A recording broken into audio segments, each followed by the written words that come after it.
Bismillahirrahmanirrahim. Assalamualaikum warahmatullahi wabarakatuh. Innal hamdalillah nahmaduhu wa nasta'inuhu wa nastaghfiruh wa na'udzu billahi min shururi anfusina wa min sayyiati a'malina may yahdihillahu fala mudilla lahu wa may yudlil fala hadiya lahu. Asyhadu an la ilaha illallah wahdahu la syarika lahu wa asyhadu anna Muhammadan 'abduhu wa rasuluh. Ya ayyuhalladzina amanu ittaqullaha haqqa tuqatih wa la tamutunna illa wa antum muslimun. Amma ba'd. Ikhwani fid din, azinallahu wa iyyakum. Alhamdulillah, kita melanjutkan kembali pembahasan hadis-hadis Nabi sallallahu alaihi wasallam, penjelasan ringkas dari Sahih Muslim, karya dari Imam Muslim Ibn Hajjaj Ibn Muslim Al-Kushairi An-Naisaburi rahmatullah alaih.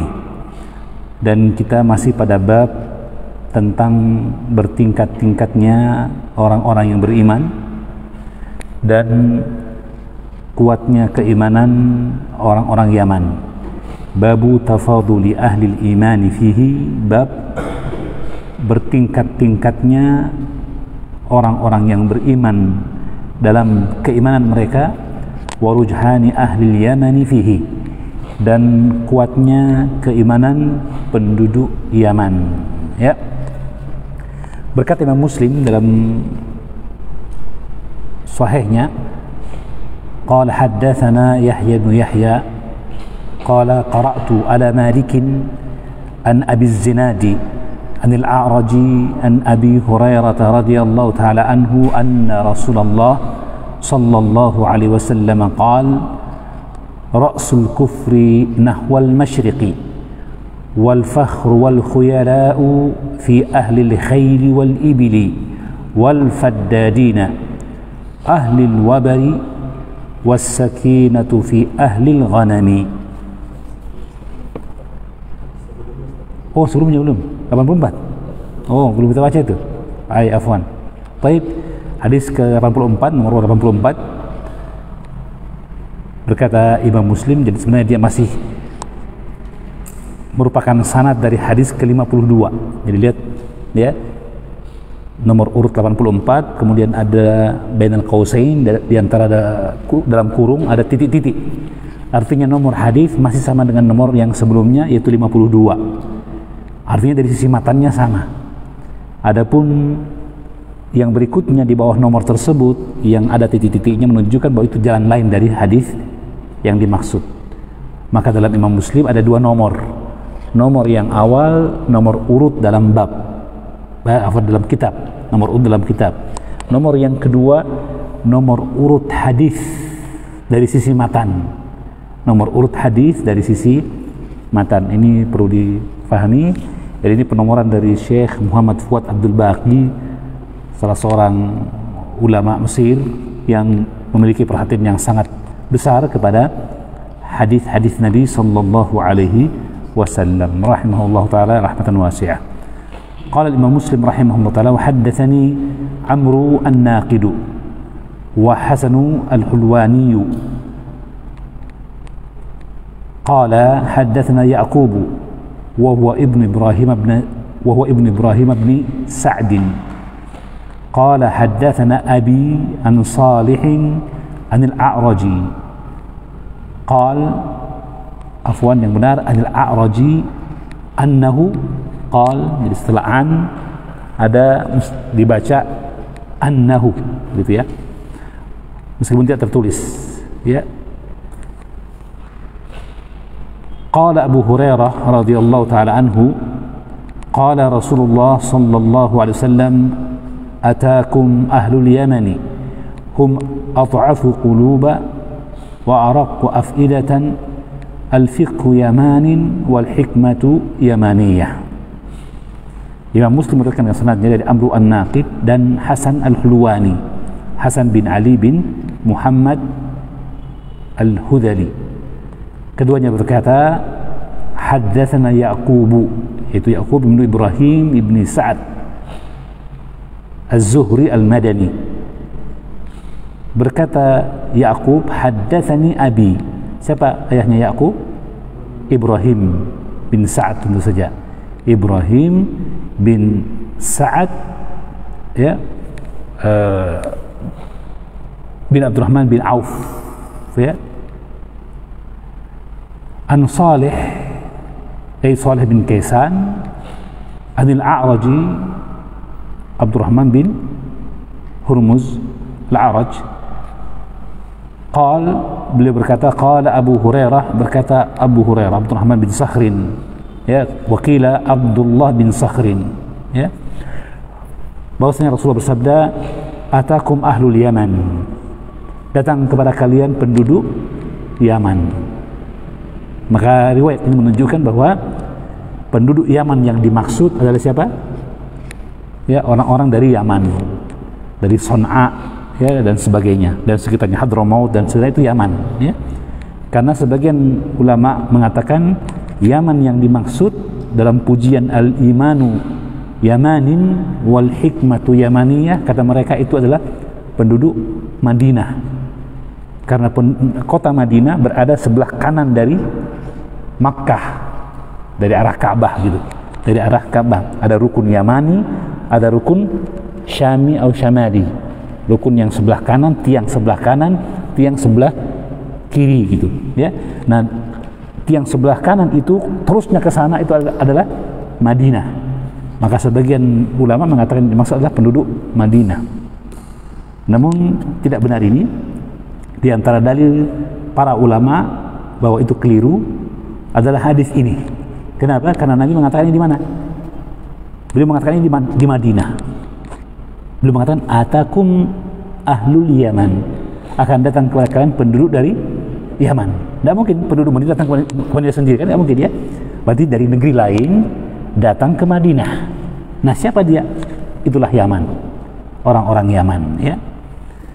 Baik, atakum ahlul Yaman hum ad'afu quluba wa araqqu afidatan, yang mereka sangat lemah hatinya dan sangat lembut ya jiwanya ya. Ad'afu quluba, dhaiful qalbi, yang dimaksud di sini bukan dalam bentuk celaan.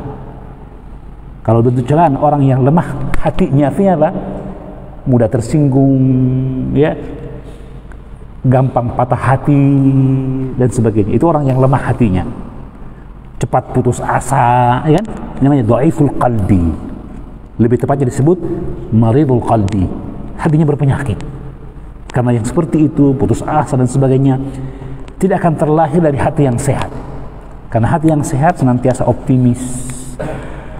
Kalaupun ada yang terjadi tidak sesuai dengan ekspektasinya, harapannya, tidak sesuai dengan apa yang direncanakannya, maka ia selalu mengingat bahwa manusia bisa berusaha, tetapi yang mentakdirkan adalah Allah Subhanahu wa ta'ala. Paham ya? Maka hati yang suka putus asa itu sebenarnya hati yang berpenyakit ya. Nah, ini celaan kalau disebutkan hatinya lemah seperti itu ya. Tapi di sini bukan itu maksudnya.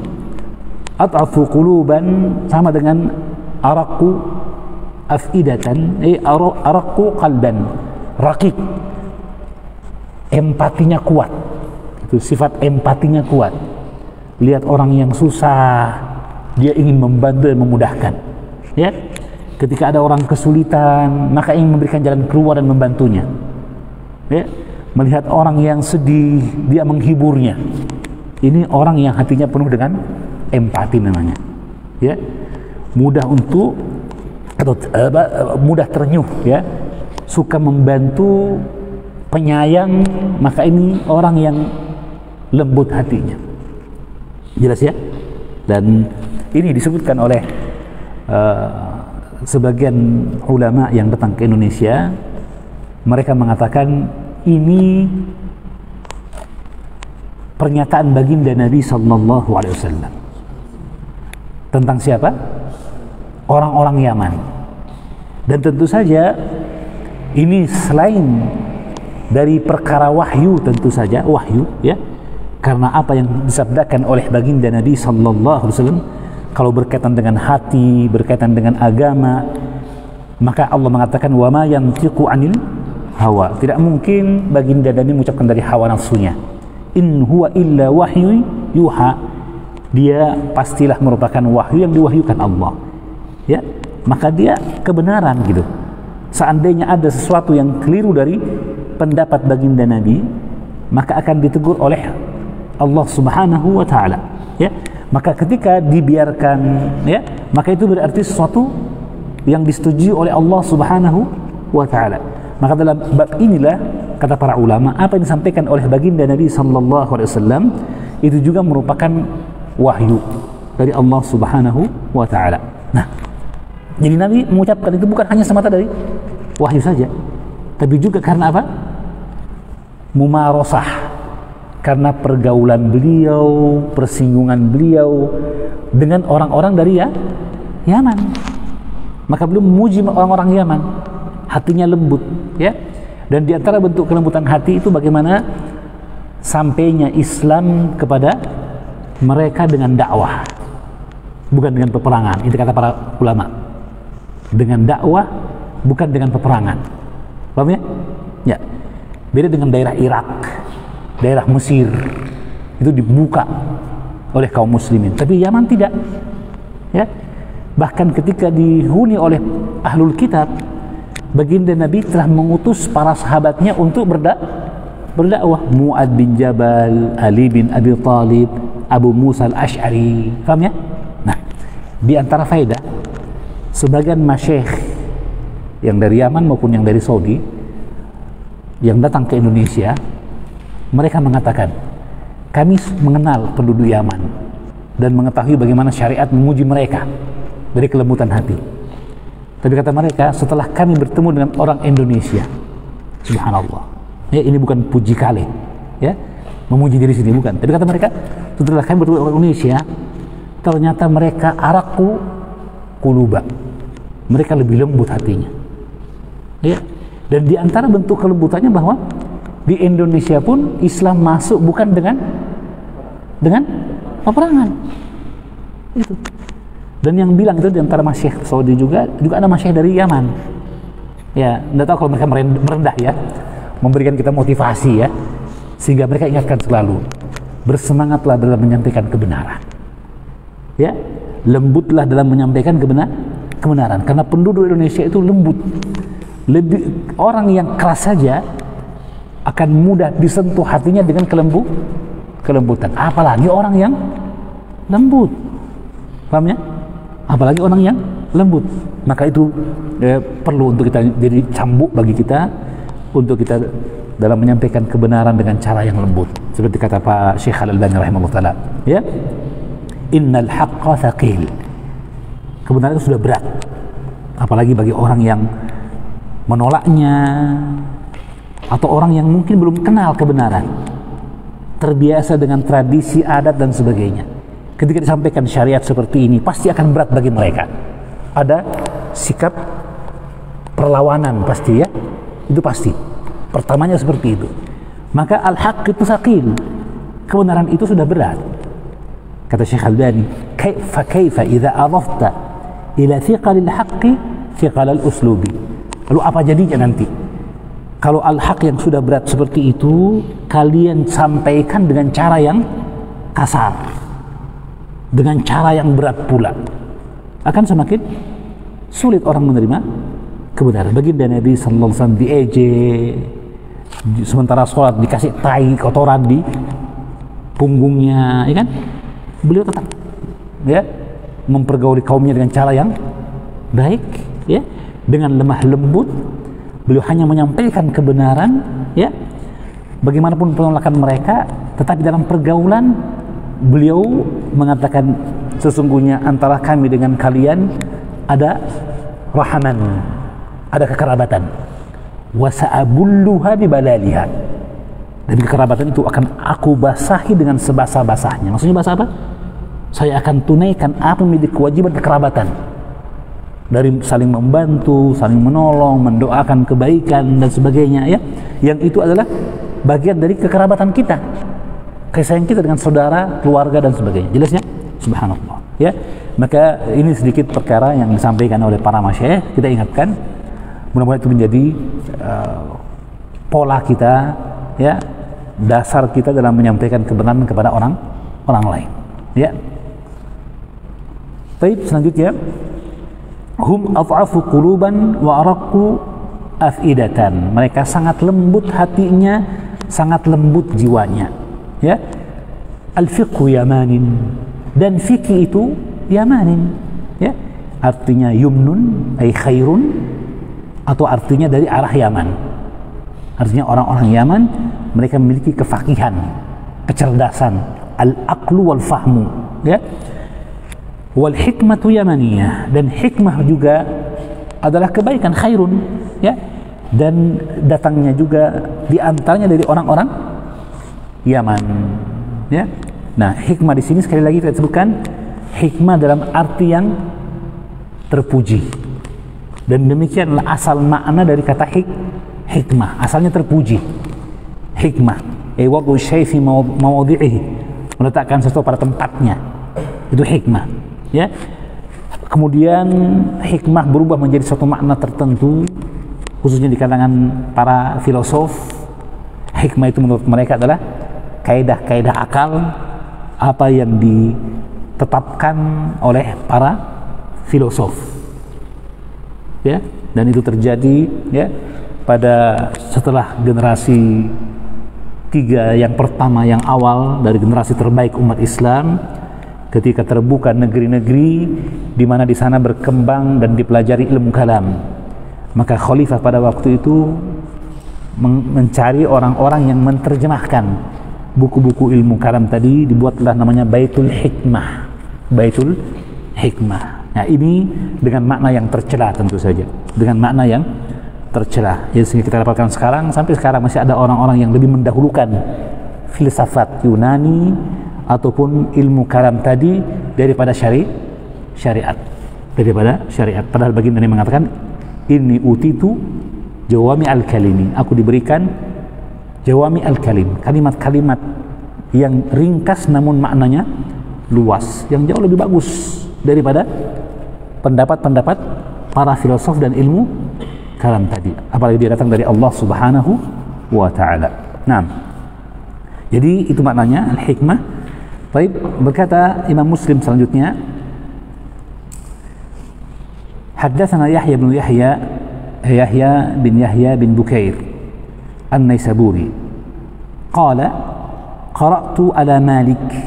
Berkata Yahya bin Yahya, dan Yahya bin Yahya ini, ya, yang biasa disebut sebagai perawi Muwatta Imam Malik,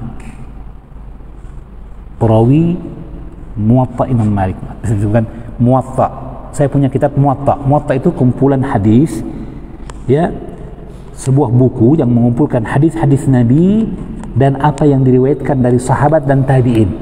Jadi tidak murni hadis, ada yang dari Nabi, ada yang dari sahabat, ada yang dari tabi'in. Itu disebut Muwatta, ya. Sama dengan musannaf, jenis buku, ya, suatu jenis dari bentuk penulisan buku, itu Muwatta. Nah, Imam Malik mengarang kitab Muwatta, dan Muwatta Imam Malik ada beberapa versi, tergantung siapa yang meriwayatkan dari beliau. Ada yang lengkap, ada yang kurang, ada yang disebutkan di sebagian Muwatta, tidak disebutkan di Muwatta yang lain, meskipun sama-sama sumbernya dari siapa? Imam Malik. Nah, di antara periwayat Muwatta Imam Malik adalah Yahya bin Yahya. Yahya bin Yahya ini, ya, dan ini yang paling banyak, yang paling dikenal, ya, Muwatta yang banyak tersebar, Muwatta Imam Yahya bin Yahya dari Imam Malik, ya. Beliau mengatakan, qara'tu ala Malik, aku bacakan kepada Imam Malik. Apa yang dibacakan? Iya, riwayat Imam Malik dari gurunya. Pahamnya? Jadi dia hanya membaca saja, tapi yang dia baca bukunya gurunya. Disebut dengan al-qira'atu ala syekh. Dalam metode periwayatan hadis, membacakan bukunya syekh kepada syekh. Dan ini bentuk dari periwayatan yang paling kuat. Kenapa? Karena kalau syekh baca sendiri, ya, mungkin salah baca, mungkin apa, ya. mungkin ada catatan yang berubah dan sebagainya. Kalau Syekh baca sendiri, sebenarnya itu lebih bagus kalau Syekh baca sendiri. Tapi sekarang orang lain membacakan kepada Syekh, maka Syekh perhatiannya lebih seksama. Paham ya? Lebih seksama. Ya, kenapa? Karena dia hanya fokus mendengarkan saja. Ya. Maka kemudian ya ini bentuk periwayatan yang sangat tinggi, ya, kuat riwayatnya. An Abi Zinad.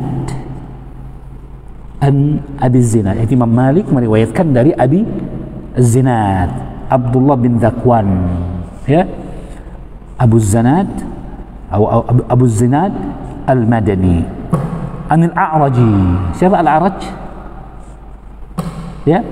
Siapa Al-A'raj di atas tadi? Abdurrahman bin Hurmuz Al-A'raj, ya.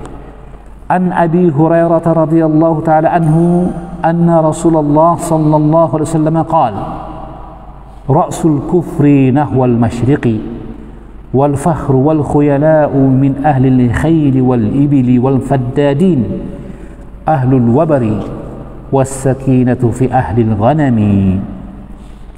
Baginda Nabi sallallahu alaihi wasallam bersabda, ra'sul kufri nahwal masyriq. Gembongnya kekafiran, rajanya, ra'su syai', ya, a'lahu, yang paling tinggi, ra'suhu, ya, dan dia induknya, ya, pokoknya. Ra'sul kufr nahwa al-masyriq. Al-masyriq maksudnya al-Iraq. Al-masyriq yang dimaksud bukan Maroko, Mauritania. Kalau itu sebenarnya masyriq, daerah masyriq, ya. Libya, Aljazair itu masyriq. Sekarang disebut masyriq, ya.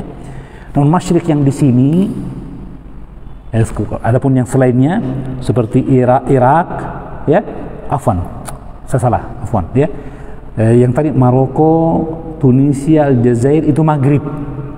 Ya, disebut Maghrib, ya. Tempat matahari terbit. Matahari apa? Terbenam, ya, Maghrib, ya. Adapun Irak dan sebagainya itu masyriq, ya. Irak dan sebagainya itu disebut masyriq. Yordan dan sebagainya itu masyriq, ya. Nah, namun masyriq yang dimaksud di sini adalah masyriqu al-Makkah, bagian masyriqnya dari arah Makkah, yaitulah Irak, ya, dari daerah Irak. Jadi dari sanalah akan terlahir gembongnya kekufuran, ya. Dan diketahui bahwa daerah Irak, daerah yang banyak terjadi dalamnya fitnah, ya, keguncangan, ittirab dan sebagainya. Allah musta'an. Wal fakhr wal khuyala.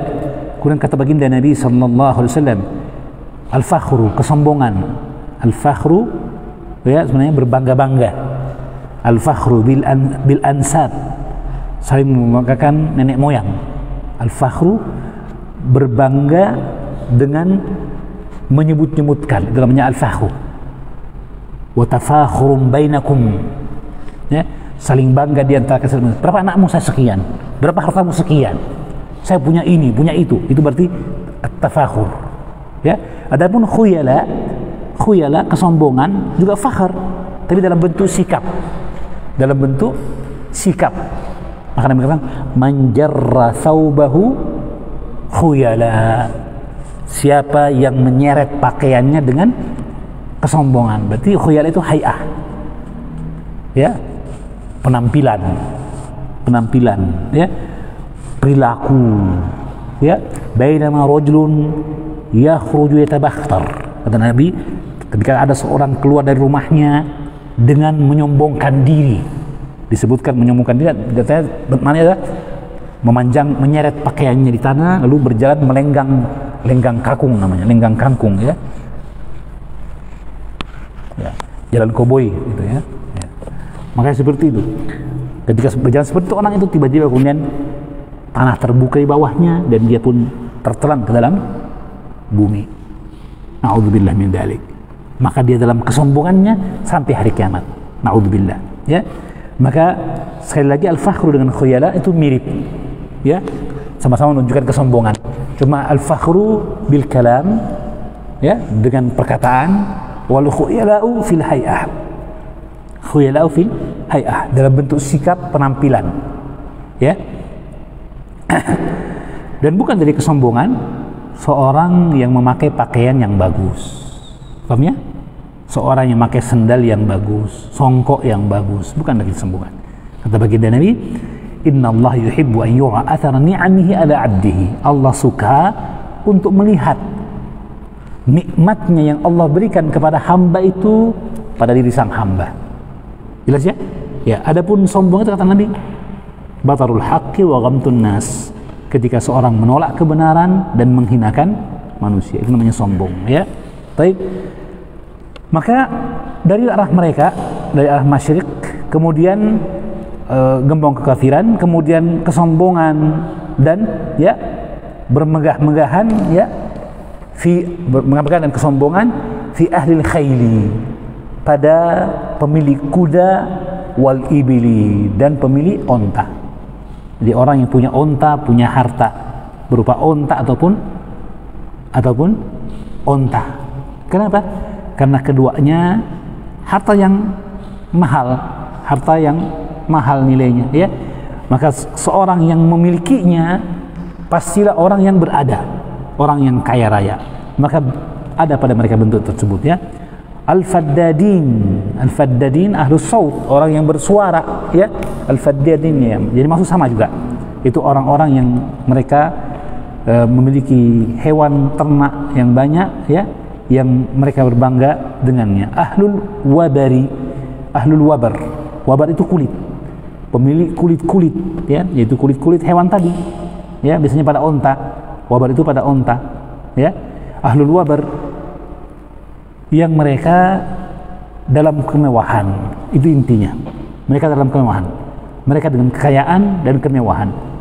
Was-sakinatu fi ahlil ghanami. Adapun ketenangan ada pada pemilik kambing. Ya, pemilik kambing harganya lebih murah dibanding unta dan kuda. Maka orang yang memilikinya biasanya orang-orang yang sederhana, orang-orang yang ya hidupnya biasa-biasa saja. Paham ya? Ya, meskipun kadang juga ada orang yang punya kambing sebanyak satu gunung. Ya, itu orang kaya juga tentunya, kan? Karena sedikit dikali banyak jadinya banyak juga, kan, gitu ya. Ya. Tapi biasanya keadaan kambing ini keadaan yang menunjukkan bahwa dia lebih memilih kesederhanaan. Sebab seandainya kita pikir bahwa dia mau mewah, kambing satu gunung dia jual, lalu beli apa? Onta atau kuda. Dengan itu dia naik status, istilahnya menaikkan status. Tapi tidak, tetap dia beternak kambing, ya. Maka itu menunjukkan kesederhanaan. Wallahu a'lam bishawab. Ini ghalibnya, ya, meskipun tergantung keadaan orang per orang. Wallahu a'lam bishawab. Nah, sampai sini dulu pembahasan kita, insyaallah taala. Masih berlanjut dengan riwayat-riwayat yang lain. Imam Muslim menyebutkan banyak jalan dari riwayat yang berkaitan dengan bab ini, bab bertingkat-tingkatnya orang-orang beriman, dan bahwa orang dari Yaman memiliki kekuatan keimanan. Ya, wallahu a'lam bishawab. Ini menunjukkan kepada kita perhatian tentang mereka. Ya.